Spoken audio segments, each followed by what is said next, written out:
Step across and punch is one of the worst instructions that you can possibly receive on a tennis court. And yet, it's been repeated millions of times. Punch that volley. Just stick it. Just punch it. This video is going to explain why it's so terrible, what you should be doing instead, and also I'm going to give you step-by-step drills that you can copy to develop the net game of your dreams. Hey, my name is Ian. I'm the founder at EssentialTennis.com, where over the years I've helped millions of tennis players improve through my videos, my podcasts, and my best-selling book on Amazon. Big thank you to Diadem for sponsoring this video. Let's go ahead and dive right in. So let's kick this off by talking about how most volley instruction is taught. And please understand, I'm not here to just throw coaches under the bus, but I feel a responsibility to explain what good guidance is and what good guidance is not. So just tell me if this sounds familiar to you. The coach asks you to come up to the net, says, hey, we're gonna work on your volleys. Checks, make sure that you have a continental grip, check, great, and then feeds the ball one step away, either to your right or to your left, and tells you to step across and punch the ball. And over and over and over again, the coach feeds you that same distance, chest height, everything feels good, confident, solid, firm, it's repeatable, your confidence is going higher and higher and higher, and then you go work on serves to finish up the lesson. In all seriousness, do me a favor and just tell me in the comments down below if that sounds familiar, maybe a little too close to reality. And a reality, by the way, is wildly different. In real life, when you come up to the net, whether you're a singles player or a doubles player, and you establish yourself as an offensive attacking player up close to the net, the last thing your opponent is going to do is feed you a chest-high ball one step away where you can step across and punch the ball. The number one thing on their mind is don't give them an easy ball. So balls are coming in at different heights, at different speeds, with different spins. Sometimes you're close to the net, sometimes you're far away, and you get the whole spectrum of different ranges away from yourself and reaction times. And in real life, you need a huge spectrum of different replies and responses. Step across and punch works great as long as the ball is right there at the same speed, at the same height, at the same distance, again and again and again.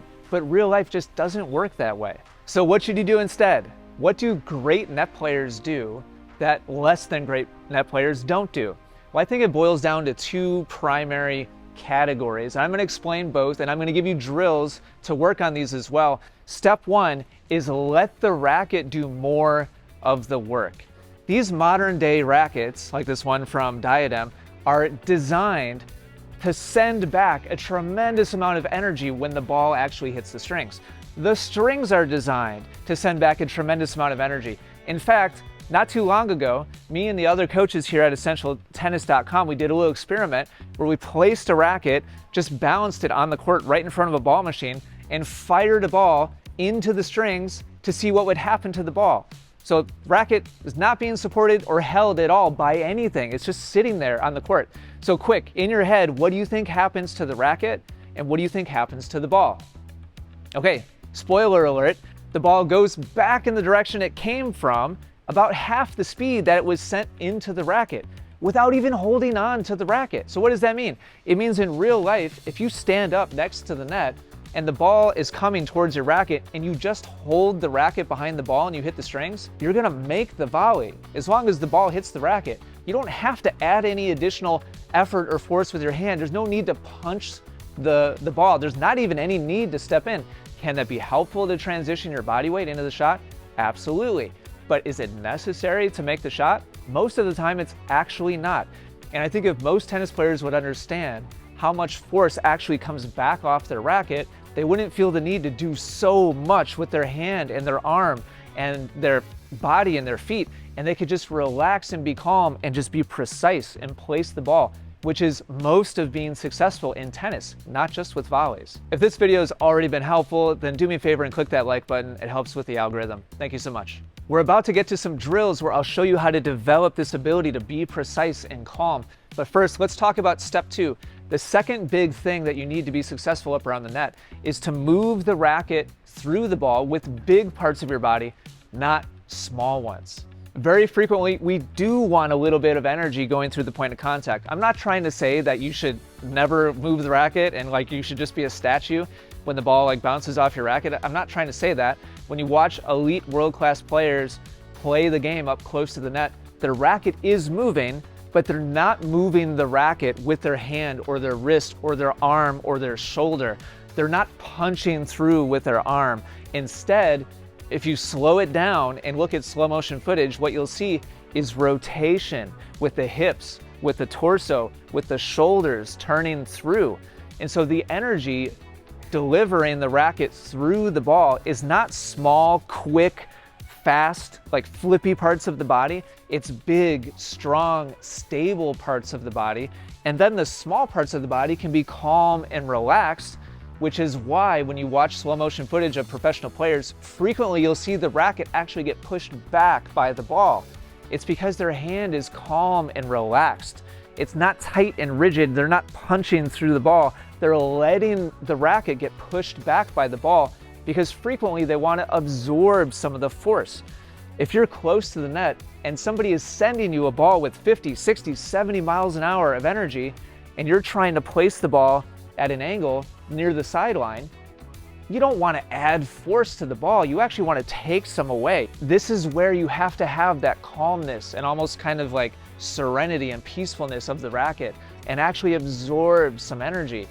And that's why developing what I like to call your hand IQ is super important. If this lesson's been illuminating and you love tennis and you need gear like rackets or strings or grips, then please check out my friends over at diademsports.com. They are the sponsor of this video. They made it possible, and I love their gear and equipment. I've been using their rackets and their strings for several years now. I'm a huge fan, and this one in particular, the Elevate Tour, really reminds me of an old school pro staff kind of racket. It's a player type of frame. It's got great weight, super solid, plows through the ball really easily, but it's also got a little bit of flex to it, and it's forgiving, and it feels super comfortable, and especially up around the net. I love it for touch and feel up around the net, which is what we're talking about today.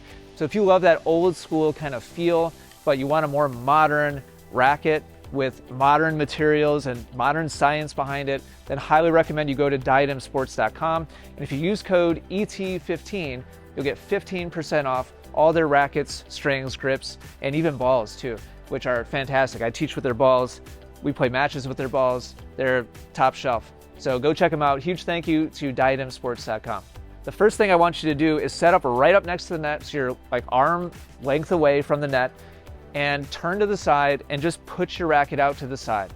And set yourself up so that a ball machine or a practice partner or a coach or your dog tosses you a ball. If you figure that out with your dog, definitely send me a video, into your racket, and you're gonna practice leaving the racket there and not moving your arm or your hand at all. And I first want you to just experience what it's like to have the ball come into your racket, bounce off, and if you hit it cleanly, the ball will actually go over the net. If you hit your frame, it might not, but if you hit the strings, it'll go over without even doing anything. So that's step one, just experience what that is like. Step two is now I want you to grip the racket an 8 out of 10 with your hand, almost as firm as you can possibly grip the racket, and keep letting the ball bounce off your strings. And just notice what it feels like and notice what happens to the ball. The next step is now bring your hand down to a 3 out of 10. So we're just barely, just a little bit firm, kind of just holding the racket up, no firmer than that, and now let the ball hit your racket. And you'll notice that the racket gets pushed back. And now the ball doesn't go quite as far because the racket is absorbing some of the energy from the ball and it doesn't get sent back towards the other side of the court. Pretty cool, right? Now stand there, we're still not hitting the ball, and just grip it at a 5. And so we're just experimenting with different grip firmnesses and also getting used to the idea that I can just hold my racket here, the ball will bounce off and it'll go over, and I don't have to do more than that if my goal is just to make the shot. So in real life, frequently we're gonna wanna give the ball a little bit more direction or energy or depth, add a little bit of spin. And so now we're gonna start to add a little bit of motion with the racket, but we're not gonna do it with small parts of the body. Instead, we're gonna use what I like to call robot pivots, where we're putting the racket in our hand, turning to the side, and then from the hips and torso and shoulders, just rotate back and forth, one big piece. And so continue to receive the same tosses or feeds or a ball machine or whatever you're using, and rotate and just pivot like 30 degrees back and forth and just feel what that's like. Then grip the racket at an 8 and continue to just pivot your whole body without independently moving your arm and your hand into the ball and see what happens. You're going to be surprised that already this is a pretty solid shot without having to do any extra stuff with your hand or punch or step or any of that kind of stuff. Then drop your firmness down to a 3 and feel the difference. I mean, really pay attention to your hand and see what it tactilely, is that a word? See how the tactile difference is between an 8 and a 3, and watch what changes with how your racket moves around in your hand, and watch what happens, how the ball doesn't go quite as far. Now it's a little bit shorter. You're starting to learn, you're raising your hand IQ, and you're starting to learn how you could develop different target areas based on different firmnesses with your hand without just the craziness of like slapping your racket back and forth and getting all those random shots all over the court. When you watch slow motion footage of world-class players, you will see them add a little bit of spice. They'll add some hand, they'll add, some like timing to it. They'll add a little bit more spin. They'll kind of snap or pop, into the racket, into the ball to add a little bit of extra force. You can do that, but my goal for you here with these drills is to experience how little is needed to hit a pretty good shot. And then you can go ahead and sprinkle in, add a little bit of flair, a little bit of, hand, like a little wave to it. And that can add like a lot. But if you start off just focusing in on the small parts of the body, you will never develop the same level of precision and consistency and feel that you would if you go about it the other way around and you focus on the big parts first. Hopefully this is really helpful. Thank you so much for watching.